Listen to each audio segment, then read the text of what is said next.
मैं महेश विचारे, न्यूज डंका में आप सभी का बहुत बहुत स्वागत है। मित्रों, सबसे पहले भारतीय गणतंत्र दिवस की आप सबको बहुत बहुत शुभकामनाएं। और आज गणतंत्र दिवस के इस अवसर पर हम लोग एक ऐसे महत्वपूर्ण विषय को स्पर्श करना चाहते हैं।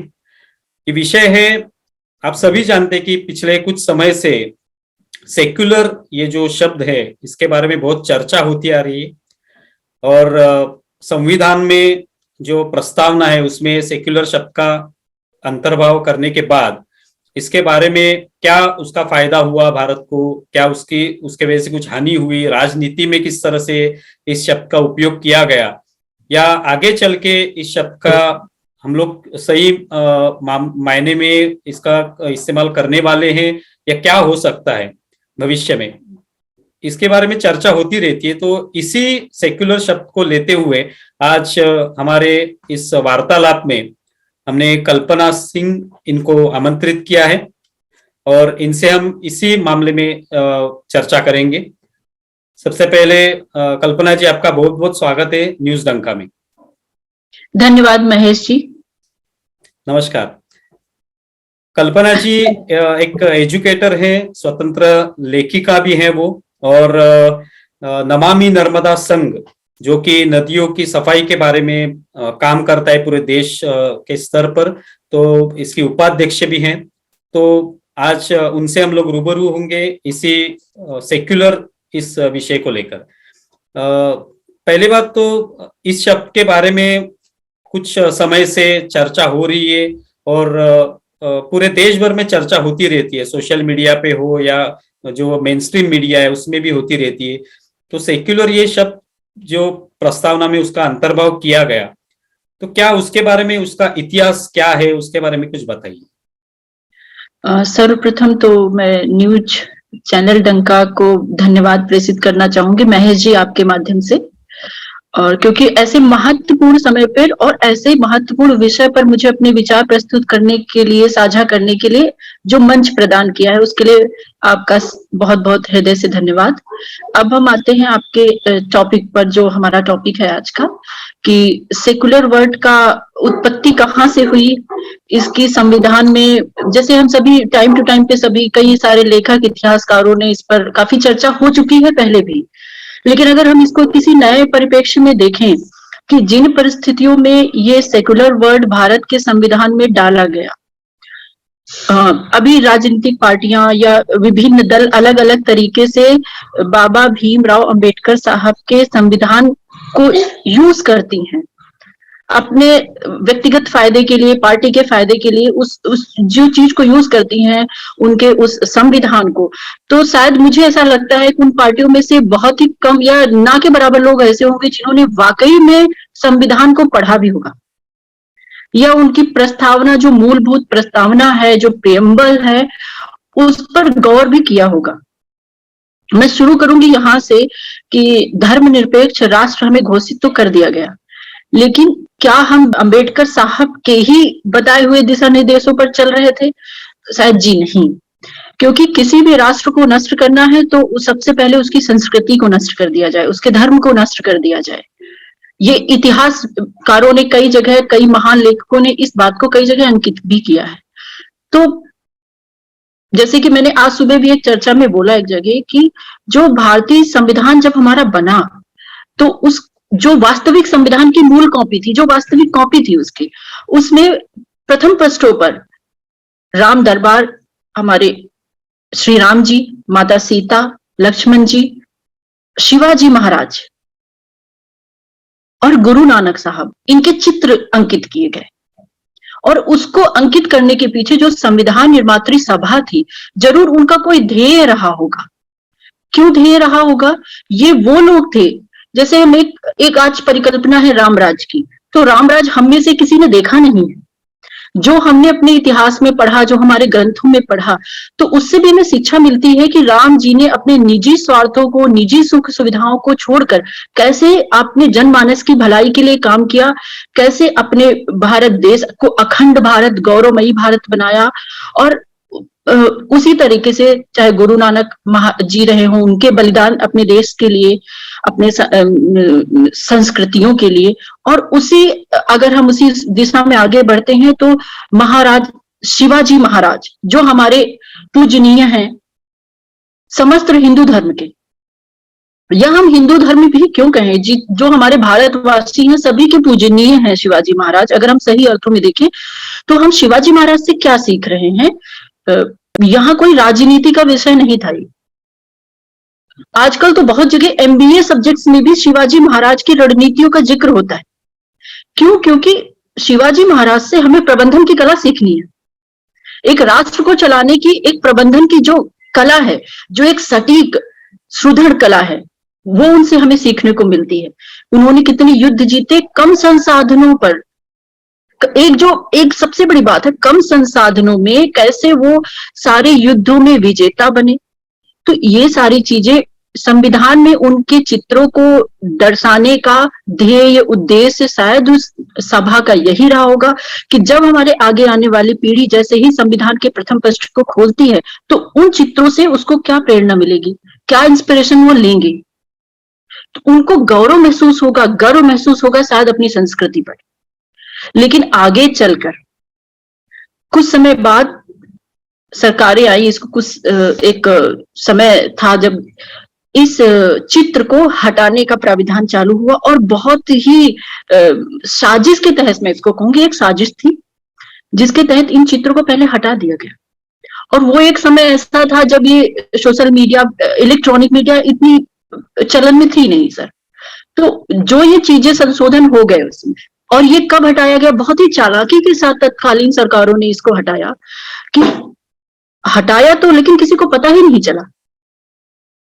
ये बात हालांकि मुझे भी अभी रिसेंटली ये बात पता चली है। जब ये हटाया गया, इनकी रिमूवल के दौरान ये पब्लिक को, आम जनता को पता ही नहीं था कि हमारे संविधान में हमारे भारत की महान विभूतियों के चित्र अंकित हैं। और इसको हटाए जाना भी एक पूर्व साजिश थी, क्योंकि तत्कालीन जो सरकारें थी उनका मुद्दा था तुष्टीकरण की राजनीति थी, और कहीं ना कहीं उनको किसी एक वर्ग विशेष को प्लीज करना था, उनको खुश करना था। तो उनको लगा कि अगर ये चित्र यहाँ पे अंकित होते हैं तो ऐसा ना हो कि ये सब देख के कहीं हमारे प्रति विद्रोह की स्थिति आगे चलकर पैदा हो जाए हमारी रणनीतियों के खिलाफ। क्योंकि उनकी कई सारी रणनीतियां संस्कृति परंपरा विरोधी और पर्टिकुलर हिंदू धर्म विरोधी रही हैं। तो उस स्थिति से बचने के लिए उन्होंने पहले वो चित्र हटाए जिनसे हमें प्रेरणा मिल सकती थी। और आज भी अगर हम कहीं से भी संविधान की वास्तविक प्रति मिल जाए, लाइक कि किसी भी मेंबर ऑफ पार्लियामेंट के अप्रोच से हमें अगर वो प्रति मिल सकती है, तो वास्तविक प्रति में आज भी वो चित्र अंकित हैं, जो इस बात का जीता जागता उदाहरण है कि भारत धर्मनिरपेक्ष कभी नहीं था। जो संविधान निर्मात्री सभा के लोग थे उन्होंने हिंदू धर्म को महत्व दिया और उन्होंने माना कि हमारा धर्म जब तक जीवित है तब तक राष्ट्र को नष्ट नहीं किया जा सकता। तो एक तो पहले धर्मनिरपेक्ष के मैं यहीं से खंडन करती हूँ कि ये शुरुआत बहुत पहले से हुई। हालांकि 1976 और 77 को हम एक प्रासंगिक रूप से मतलब लिखित प्रमाणों के रूप में मानते हैं कि सेकुलर वर्ड को वहां इंट्रोड्यूस किया गया, लेकिन इसकी शुरुआत बहुत पहले से हो चुकी थी। शुरुआत तब थी जब हम हिंदू धर्म के विभूतियों के चित्र हटाते हैं, वहां से शुरुआत वहां से थी। और जो सेकुलर वर्ड था इसकी उत्पत्ति कहां से हुई? ये भारतीयों की, भारत की उत्पत्ति नहीं थी। मध्यकालीन जो यूरोपियंस थे उनकी, मध्यकालीन यूरोप में धर्म के नाम पर बहुत सारा फसाद, दंगा फसाद कई सैकड़ों वर्षों से चल रहा था। तो जब वहां के लोगों को, वहां की जब संविधान बना, वहां सेकुलर वर्ड डालना उनकी बहुत बड़ी जरूरत थी। इस हिसाब से उन्होंने वहां पे सेकुलर वर्ड डाला, और उन्होंने सिर्फ सेकुलर वर्ड वहां पे संविधान में इंट्रोड्यूस ही नहीं करा, उन्होंने उसको पूर्ण रूप में अनुसरण भी करा। जैसे कि इंडिया में सेकुलर वर्ड डाला गया, लेकिन इसका अलग अलग जगहों पर अलग अलग लाभ लिया गया। हम सेकुलर हैं ही नहीं एक्चुअली, सेकुलर सिर्फ लिखित संविधान में है, लेकिन जनता को जब इसके लाभ मिलने के अवसर आते हैं तो लाभ कोई नहीं मिलता। हाँ, नुकसान जरूर मिलते हैं। इसका लाभ किसी जनता को तो कभी नहीं मिला, हाँ, लेकिन कुछ राजनीतिक परिवारों को इसका लाभ कई वर्षों तक लगातार मिलता रहा। जैसे कि आपने कहा कि संस्कृति को हटाने के लिए, या जो भी धर्माचरण हम लोग इतने सालों से कर रहे हैं, तो इसको हटाने के लिए, इसको मिटा देने के लिए शायद ये एक साजिश के तहत इस शब्द का अंतर्भाव जो है किया गया होगा। तो क्या आप अभी क्या लग रहा है आपको, इतने साल होने के बाद क्या सचमुच हम लोग पहचान पाए उस साजिश को? एक्चुअली सर, हम शायद या यूं कहें कि अभी हम एक परिवर्तन के दौर से गुजर रहे हैं। जो ये पीढ़ी है, जितने भी लोग आज भारत के निवासी हैं, वो एक परिवर्तन के दौर से गुजर रहे हैं। और ये जो समय है, परिवर्तन का समय, संक्रांति का समय, ये इतिहास में दर्ज किया जाएगा। और तब शायद हमारे जो बच्चे या हमारी आने वाली पीढ़ी है, उनको गर्व महसूस होगा कि हमारे माता पिता या हम कहीं ना कहीं उस दौर का हिस्सा थे। भारत की सोच, दिशा और दशा बदलने का ये समय है। ये जो समय है, दशा बदल रही है। भारत किसी एक नई दिशा में जा रहा है। अभी तक ये मेरे ही कह रहे हैं, अभी 7-8 सालों पहले कोई हिंदू धर्म की बातें ही नहीं करता था। शायद धर्म का पतन कई तरीके से हो रहा था, साधुओं का पतन हो रहा था। और धर्म की चर्चा करने पर, अगर हम विशेष तौर से कहें तो हिंदू धर्म की चर्चा करने पर आपको बहुत ही मतलब ऐसी निगाह से देखा जाता था जैसे आपने कोई आपराधिक कार्य कर दिया। तो लेकिन अब जरूर हम कहेंगे, एक राष्ट्रवाद की भावना और एक हमारे धर्म के प्रति श्रद्धा और सनातनी धर्म पर गर्व, ऐसी ऐसी बात, ऐसी विचारधारा आजकल मतलब चर्चा का विषय है। तो कम से कम चर्चा का विषय तो है। इस पर भी हम कहीं ना कहीं थोड़ा खुश हो सकते हैं। थोड़ा खुश इसलिए हो सकते हैं, हमें इस पे बहुत कार्य करने की जरूरत है।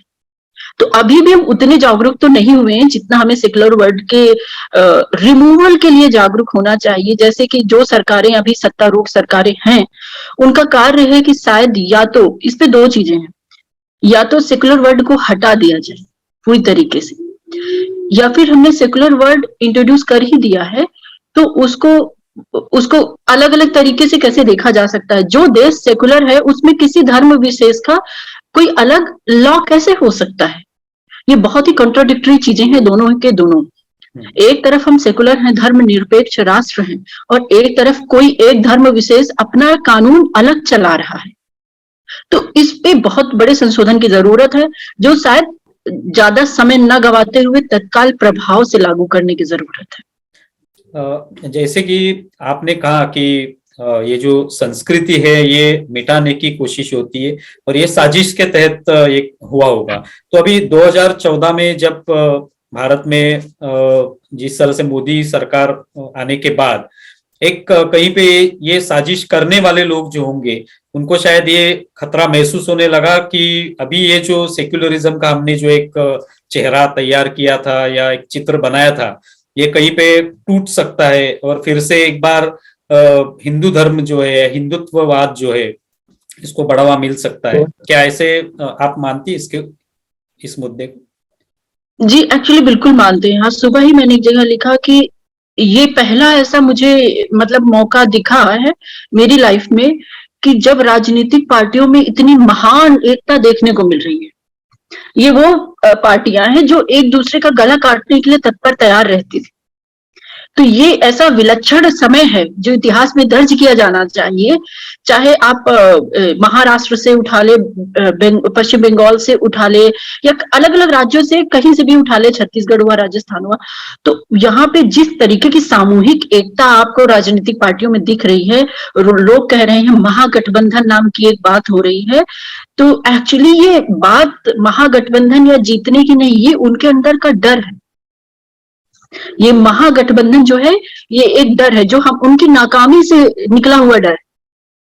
जब हम सामने वाले की हर बात में बुराई निकालते हैं, क्या मोदी गवर्नमेंट में क्या एक भी चीज कुछ अच्छी नहीं हुई इतने सालों में?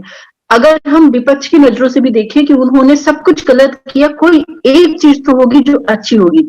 तो विपक्ष को एक चीज भी नहीं गिना पा रहा है मोदी सरकार की जो उनको लगा कि ये थोड़ा सही काम किया मोदी गवर्नमेंट ने, पर नहीं। लेकिन अगर आप पूरे टाइम सिर्फ नकारात्मक पहलू सरकार के देखते हैं तो जाहिर सी बात है आप अंदर से डरे हुए हैं।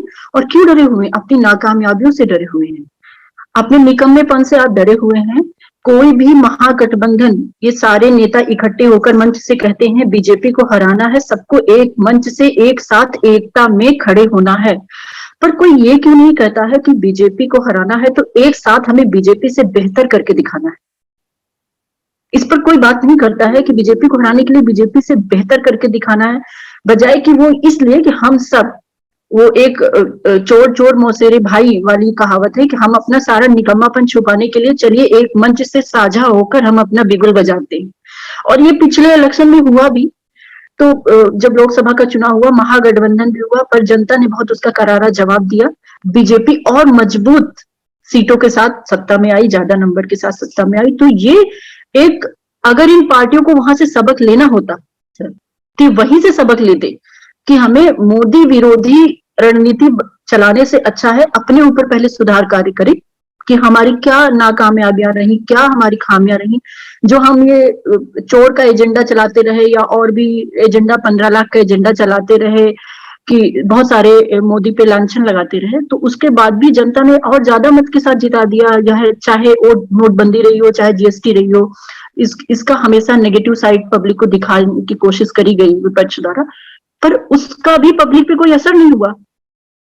तो ये इनके लिए विचार का मुद्दा है, और दुर्भाग्य दुर्दैव की बात यह है कि इस पर कोई भी पार्टी विचार विमर्श कर ही नहीं रही। ये उनका दुर्भाग्य है कि एक से एक बड़े भीष्म पितामह, एक से एक बड़े राजनीतिक कुशल राजनीतिज्ञ बैठे हुए हैं विपक्ष में, जो अपने आप को बहुत बड़े बड़े नेता समझते हैं, बट क्या उनको इतनी सी बात नहीं समझ में आई कि जनता ने हमें सिरे से नकारा है।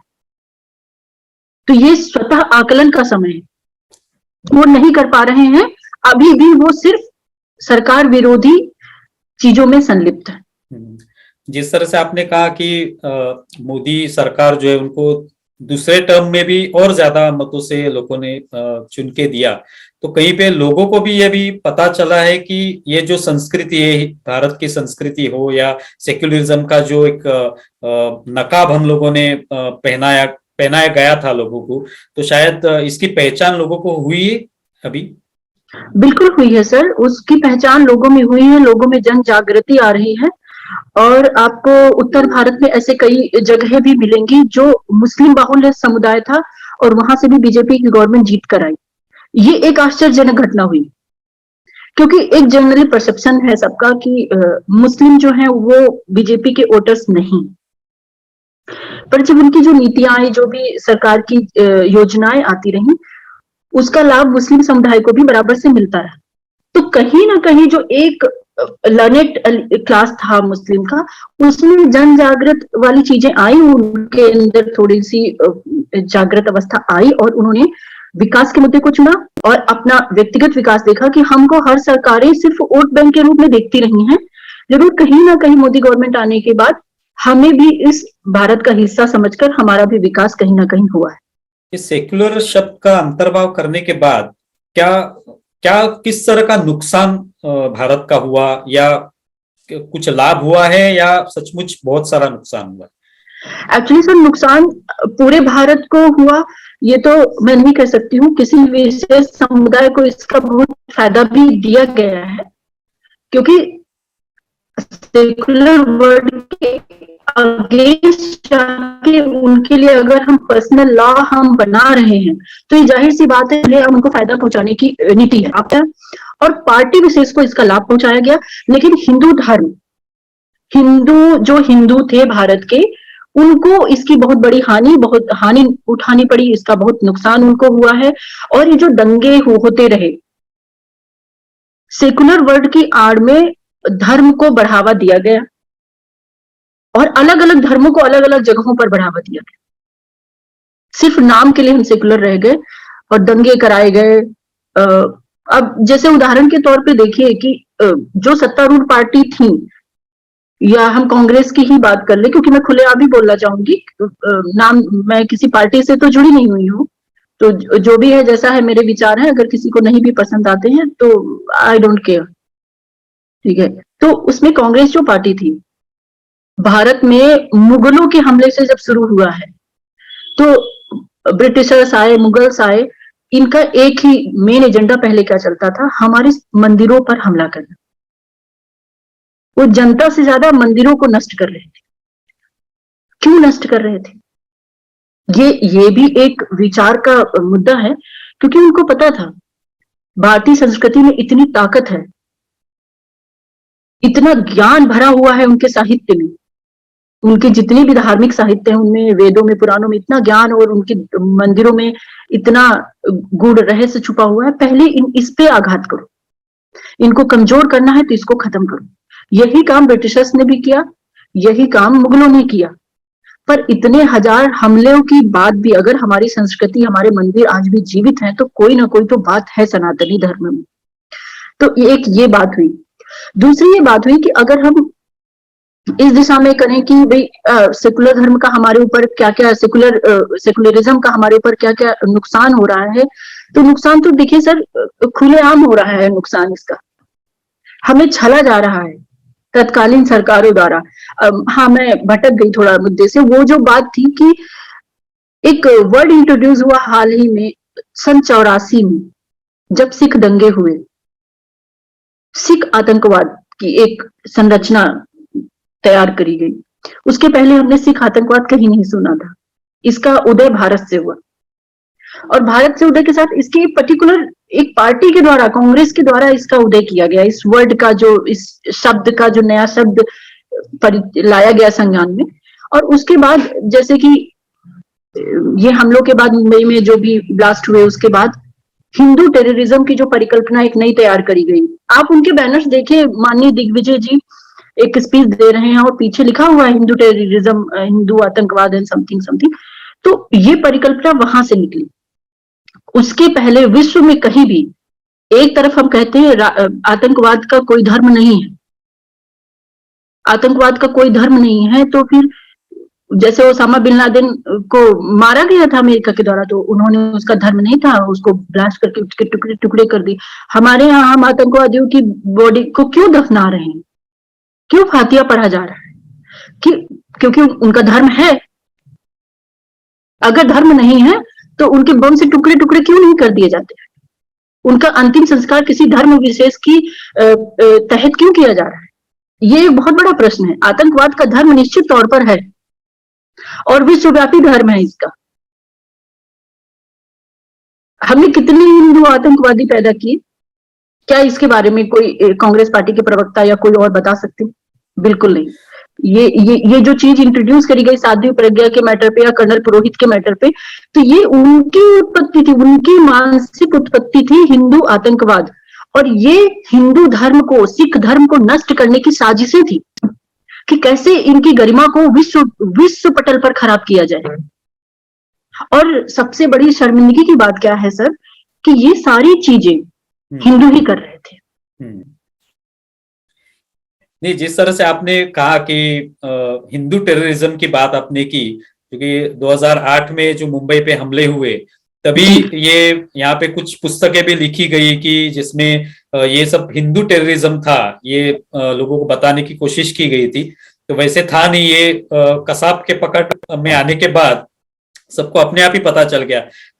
शायद वो मर जाता तो शायद वो हिंदू टेररिज्म की जो साजिश थी वो शायद उसमें उनको पॉसिबल होता कि वो सक्सेसफुली बता सकते थे कि ये है, ये ऐसे ही था, हिंदू टेररिज्म ही था, ये बता भी सकते थे।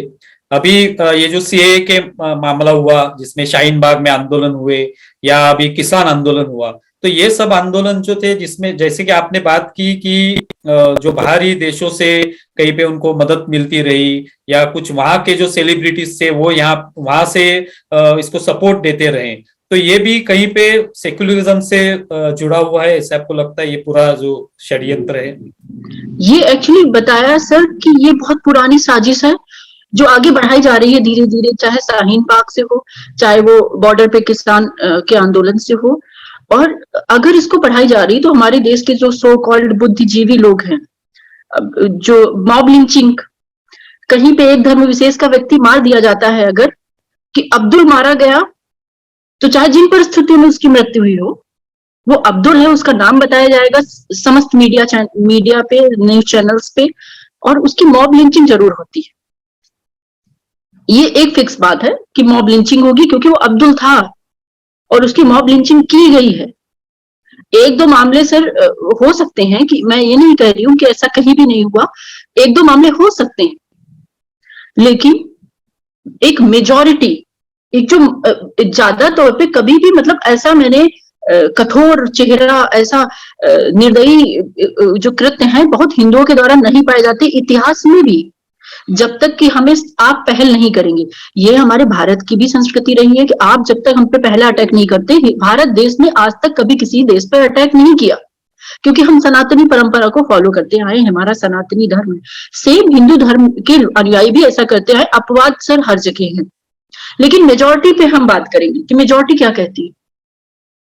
एक बहुत ही छोटा सा उदाहरण, क्या हम जमीन खरीदने जाते हैं सब जगह, तो जब उस जमीन के आसपास मंदिर बन जाता है तो उसकी रेट बढ़ जाती है उस जमीन की, और अगर एक मस्जिद बन जाता है तो उसके रेट क्यों घट जाते हैं? हमने तो रेट नहीं घटाए ना, ये बीजेपी ने रेट नहीं घटाया या मोदी ने आके नहीं घटाए, उसके रेट घटने के कारण क्या है, इस पे कोई बात क्यों नहीं करता है? जो कहते हैं हिंदू मुस्लिम भाई भाई, ये सारा भाईचारा वहीं पे दम तोड़ देता है, जहां पे 50-50 का भी रेशियो हो जाता है। रतलाम में देखिए सर, यही पास में ही है, रतलाम में क्या हो रहा है कि अगर हम हिंदू 40% भी है, वो 60 हो गए, तो वो हिंदुओं को वहां पे घर छोड़ने पे विवश कर रहे हैं। हिंदुओं के घर के सामने लिख गया है कि ये घर बिकाऊ है, क्योंकि उनका रहना मुश्किल हो चुका है।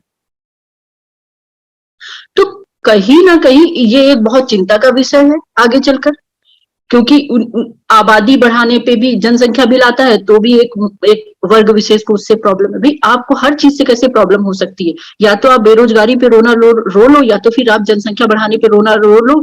आपको हर चीज से एक साथ प्रॉब्लम कैसे हो सकती है? उनको हर चीज से एक प्रॉब्लम है। देश में कोई भी विकास के मुद्दे होंगे, उनको हर चीज से समस्या है।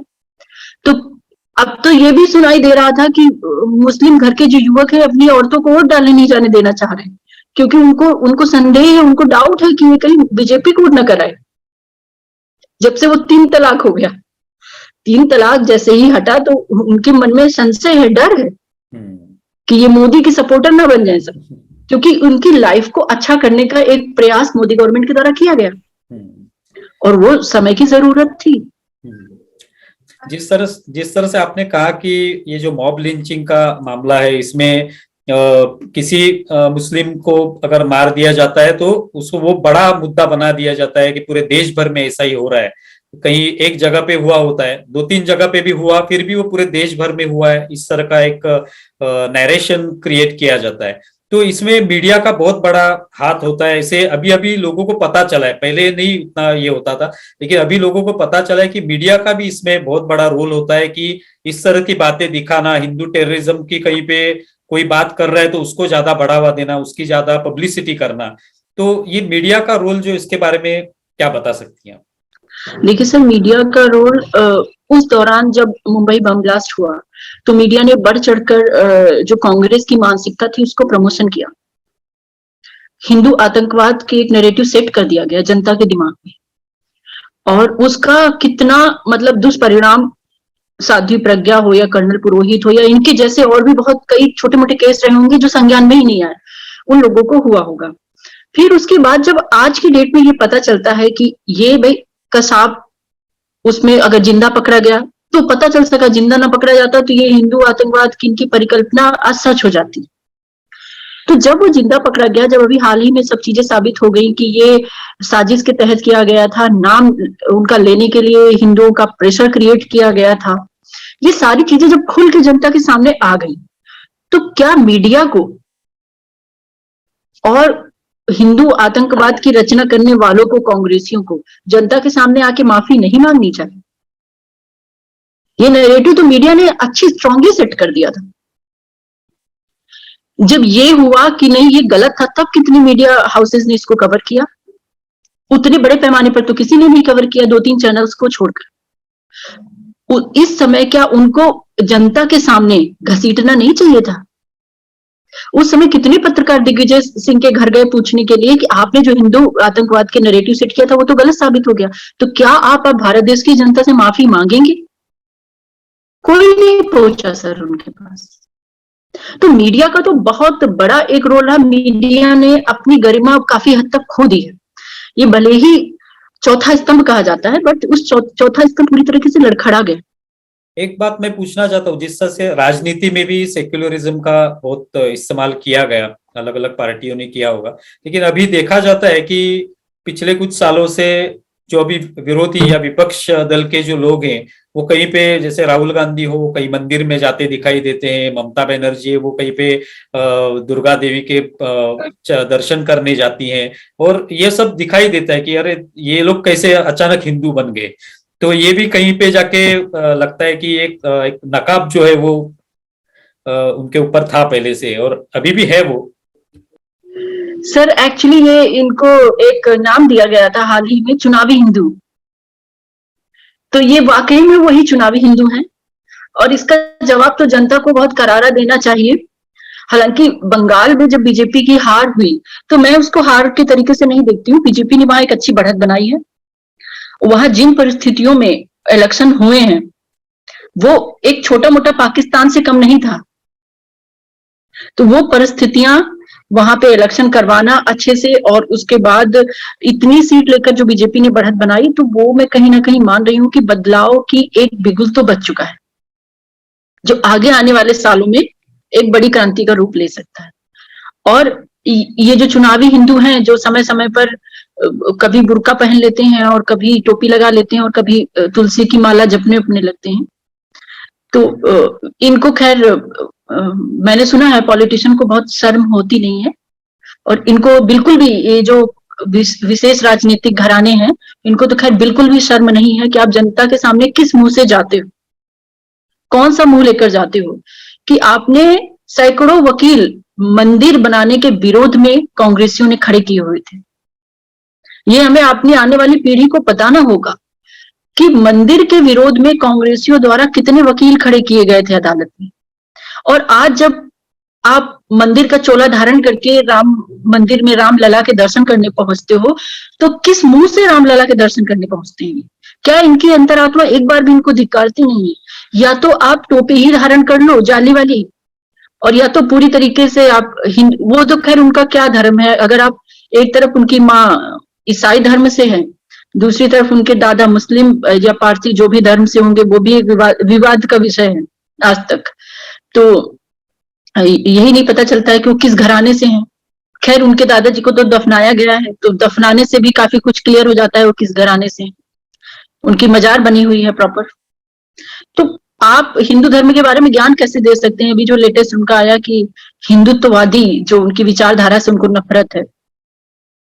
तो इस पे, और सबसे बड़ा सर इसमें एक देखने वाली बात है कि ये जो भाषण उनका था, हेट स्पीच, जो सुन रहे थे उसमें कितने हिंदू थे? किसी का दिल क्यों नहीं किया कि वहीं जाके उनको झकझोर के कॉलर पकड़ के पूछा जाए कि आप कौन होते हैं हिंदुओं पर ज्ञान देने वाले? आप ही लोगों ने हिंदू आतंकवाद का नैरेटिव सेट किया था, जो गलत साबित हो गया। इस स्पीच के लिए क्या राहुल गांधी को देश से माफी मांगनी चाहिए? शायद यही वो वजह है कि भाई उत्तर भारत में, स्पेशली अगर यूपी के इलेक्शन की बात करें, तो वहां पे कांग्रेस पूरी तरीके से उसका सुपड़ा साफ हो चुका है। तो ये वहां पे बहुत मेहनत कर भी नहीं रहे हैं। इनको पता है हम कितनी भी माला जप लें या कुछ भी कर ले, जो इनके पास्ट रहा है जो इनका, उसके आधार पे जनता इनको चुनने वाली है नहीं। तो वहां पे इन्होंने आत्मसमर्पण कर रखा है पहले से भी, क्योंकि ये उनका ये हिंदू विरोधी जो नैरेटिव है वहां पे काम नहीं करेगा। जैसे कि आपने कहा कि उत्तर प्रदेश में जिस तरह से कांग्रेस पूरी तरह से हार चुकी है अभी, और सिर्फ उत्तर प्रदेश में ही नहीं, पूरे देश भर में हम लोग देख रहे हैं, तो ये कहीं पे जाके अभी लोगों को ये पता चल रहा है कि इनकी जो एक राजनीति थी, जो कि सेक्युलरिज्म का एक चेहरा बना के लोगों को कुछ भ्रमित करना और उसके जोर पर वोट बटोर लेना, ये उनकी एक राजनीति थी। तो अभी ये लोगों को पता चल रहा है कि सचमुच ये लोग एक झूठी बयानबाजी करते थे, या राजनीति जो थी वो सेक्युलरिज्म के नाम पे करते थे, ये अभी लोगों को पता चल रहा है। हाँ जी बिल्कुल सर, अब लोगों में जागरूकता आ रही है शिक्षा के माध्यम से, और भी बहुत सारे एक्चुअली कहीं ना कहीं इसमें सोशल मीडिया का भी योगदान रहा है। तो हालांकि जो बड़े बड़े न्यूज चैनल थे, उन्होंने उस समय तत्कालीन सरकारों के पक्ष में काफी ऐसे वो किए, प्रचार किए, जो कि नहीं करने थे मीडिया ने। बट अभी कुछ हद तक इसमें थोड़ा बहुत जो आज भी अच्छी मीडिया बची है उसका भी योगदान कहेंगे, और सोशल मीडिया का भी विशेष तौर से योगदान कहा जाएगा कि अब जो छोटी मोटी घटना भी होती है तो भारत के कोने कोने तक पहुंच जाती है। तो अब इनका जो रूप है वो किसी से छुपा नहीं रहा है। इनको अपने देवी देवताओं के नाम तक नहीं पता है। ठीक, अगर आप सेकुलर हो तो फिर आप किसी धर्म विशेष का चोला पहन के क्यों पहुंच जाते हैं वोट मांगने के लिए? क्योंकि आप तो सेकुलर है ना, बीजेपी को छोड़ देते हैं। बीजेपी तो हिंदूवादी एक पार्टी के रूप में जानी जाती है। अच्छा ठीक है, अगर हम ये मान लें कि बीजेपी हिंदुओं को सपोर्ट करती है, तो एक चीज तो तय है कि बीजेपी ने जब उनके पास एक सीट थी और आज जब वो विश्व की सबसे बड़ी पार्टी है, पर उनकी विचारधारा, आइडियोलॉजी आज भी वही है जो एक सीट पर थी। तो कम से कम इस चीज पर गर्व महसूस कर सकते हैं लोग जिन्होंने बीजेपी को वोट दिया है, कि वो जब कुछ नहीं थे तब भी वो वही थे जो आज है। उन्होंने ना अपने विचारधारा बदली, ना अपने मुद्दे बदले। शायद एक चीज और भी थी सर, कि मैंने इसको इस तरीके से आकलन किया कि जो वो इंदिरा के जमाने, नेहरू के जमाने की जो पीढ़ी थी, एक जो इन्होंने नैरेटिव सेट कर दिया कि भारत को आजादी कांग्रेस ने दिलाई। तो जो बहुत पुरानी पीढ़ी थी उनके दिमाग में और उनके आगे आने वाली और एक पीढ़ी के दिमाग में ये चीज कांग्रेस के प्रति एक श्रद्धा भाव बना दिया गया, जैसे कि कांग्रेस एक ईश्वर का रूप है, उसने देश को आजादी दिलाई है। तो लोगों ने एक तरफा कांग्रेस को कई सालों तक जिताया। पर जब वो नई पीढ़ी और नई पीढ़ी जब आती गई तो धीरे धीरे कांग्रेस का जो चेहरा था साफ होता गया कि वो कांग्रेस नहीं है जिसने भारत को आजादी दिलाई थी। ये कांग्रेस का बहुत ही विकट चेहरा है, और ये चेहरा जो है एक नफरत भरा हुआ चेहरा है, जो हिंदुओं को एक बहुत ही ऐसी दृष्टि से, नीच दृष्टि से देखा जाता है। सर, हिंदुओं को उन्होंने हमेशा ही बायकॉट किया। कहीं ना कहीं वो खुद ही अपनी पश्चिमी सभ्यता से बहुत ज्यादा, चाहे नेहरू का जिक्र कर लें, इनको इनके कितने चर्चे रहे हैं नेहरू जी के, इनका भारतीय संस्कृति से कब लगाव रहा है। अभी जो वीर बाल दिवस मनाया गया, ये जो छोटे छोटे कदम है माननीय मोदी सरकार के, तो ये बड़े सराहनीय कदम है। ये देखने में बहुत छोटे लग रहे हैं कि अब इस 26 दिसंबर को ये बाल दिवस मनाया जाएगा, इस सुनने में साधारण सी बात लग रही, पर इसके पीछे जो जो सोच काम कर रही है वो बहुत बड़ी है। नेहरू जी को किस आधार पे बाल दिवस मनाया? उनको कब मैंने बच्चों के साथ देखा? कब? ऐसी तो कोई फोटो नहीं दिख रही उनका। जब भी कोई फोटो आता है तो विलासिता भरी जीवन का, सिगार के कष्ट लेते हुए, महिलाओं से घिरे हुए, महिलाओं के बच्चों से घिरे तो हमने नहीं देखा कभी। तो ये उनकी एक छवि रही है, राष्ट्रीय छवि रही है कि चारों तरफ उनके एक अच्छे से कोट पहनना। ये उस समय की बात है जब भारत गरीबी से जूझ रहा था, तब इनके व्यक्तिगत खर्चे जो थे वो राष्ट्रीय संपदा से हो रहे थे। तो जब जो विलासिता के जीवन में रहे, जो बच्चों से तो हमने कभी नहीं, वही बताया ना, बच्चों से घिरे नहीं, बच्चों की मम्मियों से जरूर घिरे रहते थे। तो उनके नाम पर हम बाल दिवस कैसे मना सकते हैं? या फिर उनकी लाइफ से हमारे बच्चे क्या प्रेरणा लेंगे? सर, मेरा भी था, जब मैं क्लास 5th तक थी तो मैं नेहरू जी से काफी प्रभावित थी। चाचा नेहरू। तो मेरी मदर भी प्रिंसिपल है, तो मैं उनके स्कूल में जाती थी, उनके स्कूल की लाइब्रेरी से चाचा नेहरू की किताबें ढूंढ ढूंढ कर पढ़ती थी। लेकिन जैसे जैसे मेरी एज बढ़ती गई, क्लास बढ़ती गई, मैंने थोड़ा बहुत पढ़ा, हिस्ट्री को समझा, एक ऑटोमेटिक, किसी ने बताया नहीं, मेरे मन में ऑटोमेटिक उनके प्रति विद्रोह और नफरत की भावना ने जन्म ले लिया कि जब देश इतना गरीबी से जूझ रहा था तो कैसे उस समय का प्रधानमंत्री इतनी लग्जूरियस लाइफ जी रहा था। और वहां पे दूसरा चरित्र था लाल बहादुर शास्त्री का, जो फटी धोती पहन कर रह रहे थे। आज हमारा देश एक विकासशील और विकसित कई मायनों में गिना जाता है। भारत की ऐसा नहीं है कि भारत ने कई, हमारी विदेश नीति कह लें या हमारे रक्षा उपकरण कह लें, मेक इन इंडिया का कह लें, तो भारत ने एक यूं कहें तो आर्थिक अर्थव्यवस्था पे भी सुधार कार्य किए हैं। और जो इसकी वैश्विक पटल पर जो भारत की छवि है, उस पे भी एक बहुत बड़ा उछाल और अच्छा एक भारत की छवि बन चुकी है। तो आज की डेट की अभी इस बात पे मेरे कुछ जो हैं चमचे ये भी बोल सकते हैं कि आज की मोदी के कोट का आपको खर्चा नहीं दिख रहा है क्या? एक ये प्रश्न उठ सकता है, मैं उसका जवाब यहीं पे देना चाहूंगी।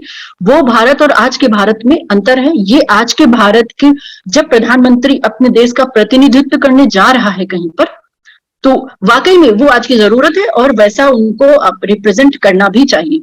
मैं ये नहीं कहूंगी कि आज जबरदस्ती वो धोती कुर्ता पहन के गरीबों की तरह बन के जाए। नहीं, हमारा भारत में गरीब है ही नहीं आज। हम क्यों गरीब हो? लेकिन एक होता है अच्छे कपड़े पहना और एक होता है विलासिता वाला जीवन जीना। आज भी माननीय मोदी जी अपने खाने का खर्चा अपनी तनख्वाह से ही देते हैं। इस तरह से हमने देखा कि राम मंदिर का जो मामला है पूरी तरह से सुलझ गया, और अभी काशी विश्वनाथ का जो कॉरिडोर है उसके भी पूजन जो है या उसका उद्घाटन प्रधानमंत्री के हाथ से हुआ। तो ये कहीं पे वो एक संदेश देना चाहते हैं कि भारतीय संस्कृति के बारे में, तो क्या कहेंगे उसके बारे में?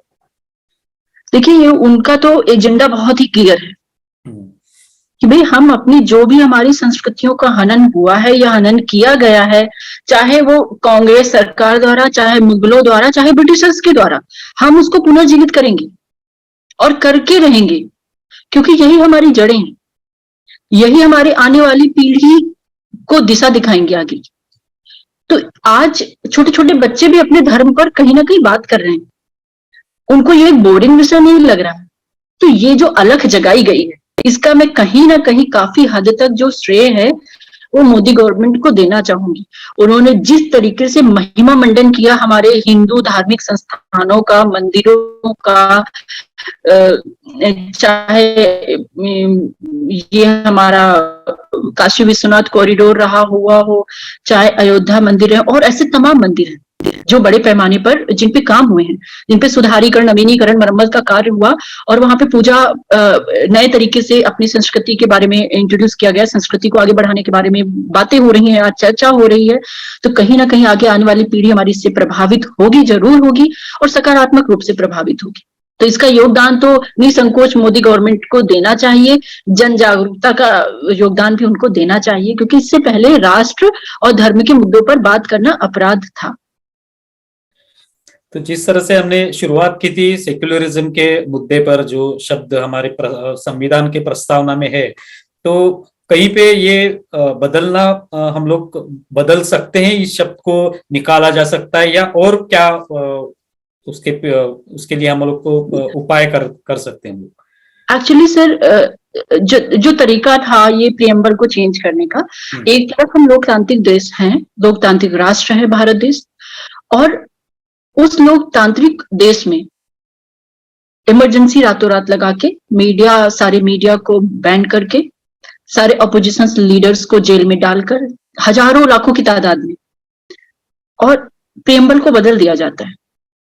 तो ये तो तानाशाही सरकारों का काम है, जो लोकतांत्रिक थी ही नहीं, ये लोकतांत्रिक व्यवस्था का हिस्सा नहीं था। और जब बिना किसी चर्चा के आप संविधान में संशोधन कर देते, ये एक बहुत बड़ी बात थी। लेकिन उस समय चूंकि मीडिया का प्रचार प्रसार इतना नहीं था, मीडिया खुद बैन हो चुकी थी, आपको भी शायद इसका नॉलेज होगा सर, क्योंकि इमरजेंसी के समय मीडिया को पहले बैन कर दिया गया था। तो जनता तक तो ये बहुत बाद में पहुंचा कि हमारा तो संविधान में संशोधन हो गया, अब हम सेक्युलर हो चुके हैं। और सेक्युलर वर्ड का जो उस समय पे मीनिंग था, वो भी जनता को समझ में नहीं आया कि हमें किस तरीके से छला गया, या हम इसके दूरगामी क्या दुष्परिणाम हो सकते हैं। तो इसलिए उस समय चर्चा ही नहीं हुई, ये चर्चा का विषय बना ही नहीं। जो अपोजिशन लीडर इसको ज्यादा बड़े पैमाने पर चर्चा का विषय बना सकते थे, उनको जेल में डाल दिया गया। और क्या, लेकिन मुझे एक चीज और जरूर भी लगा कि क्या जो हमारी सर्वोच्च अदालतें थी, या उन्होंने स्वतः संज्ञान क्यों नहीं लिया कि ये तानाशाही का मामला है, ये संविधान में संशोधन का मामला तो बिल्कुल भी नहीं है। अगर आप प्रियम्बल चेंज करते हो, क्या जनता, पब्लिक से कभी इस पे चर्चा हुई खुले मंच पर? क्या जो हमारे सदन के सदस्य थे उनसे कभी चर्चा हुई? ऐसी कोई चर्चा नहीं हुई। ये तानाशाही तरीके से एक चीज थोप दी गई जनता पर, आपको ये फॉलो करना है, बस आपके पास कोई चॉइस नहीं है। तो ये तो मतलब बिल्कुल वैसी चीज थी। और बड़े आश्चर्य की बात है कि तत्कालीन अदालतों ने इस पर कोई भी कार्यवाही या कोई भी एक शब्द या स्टेटमेंट या कोई भी देना उचित नहीं समझा। जैसे अभी जरा जरा सी बात में सेंसिटिव हो जाती हैं अदालतें, तो तब क्या कर रही थी अदालतें? क्या तब सो रही थी? उस समय अदालतों का क्या कार्य था? या उन्होंने अपनी भूमिका क्यों नहीं अच्छे से निभाई? फिर आते हैं कि इस पे संशोधन। अब जो भी सरकार बैठी, मैं ये मानती हूं कि आगे आने वाले समय पे जरूर इस पे कार्य होगा, क्योंकि ये बहुत ही दूरदर्शी सरकार है और उनकी छोटी बात में कोई बड़ा बात छिपी होती है, और उनकी खामोशी में भी कोई बहुत आने वाली जो सुनामी होती है उसकी आहट होती है। तो इस दौरान उन्होंने इस साल में कई ऐसे कार्य किए जो उनसे अपेक्षा नहीं थी मुझे भी।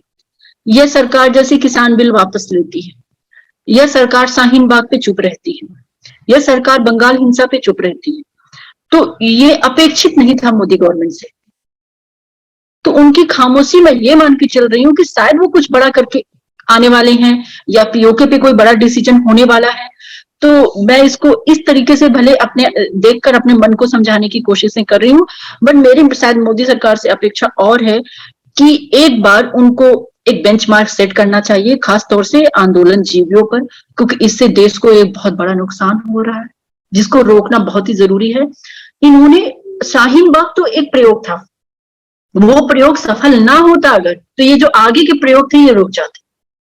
अगर लोग लाल किले तक अपना झंडा फहराने पहुंच रहे हैं, भारत का झंडा उतार रहे हैं, तो ये एक बहुत बड़ी घटना है जिसपे शायद बहुत कड़ा कदम सरकारों को उठाना था, बट उन्होंने शायद safe politics, politically correct, everyone wants to be politically correct, उसका श्रेय कौन नहीं लेना चाह रहा था। सुप्रीम कोर्ट भी अपने एक सेफ जोन में खेल रही थी, सरकार भी सेफ जोन में खेल रही थी, तो सब कोई सेफ जोन में खेल रहा था, इसलिए इस चीज को बढ़ावा मिला। अगर शाहीन बाग को कड़े कदम उठाकर रोका जाता तो ये किसान बॉर्डर पे नहीं बैठे होते, और किसान तो उनको कहना व्यर्थ ही होगा, बिकॉज हम लोग भी उस समय अपने गांव जब जाते हैं कई सारे ग्रुप में, मुझे तो एक्चुअली सर कोई भी ऐसा किसान लोकली तो नहीं दिखा कि वहां पे, मुझे पता भी नहीं चला किसी रिश्तेदार या जान पहचान में कि वो चाचा दादा आजकल बॉर्डर पे बैठे हैं।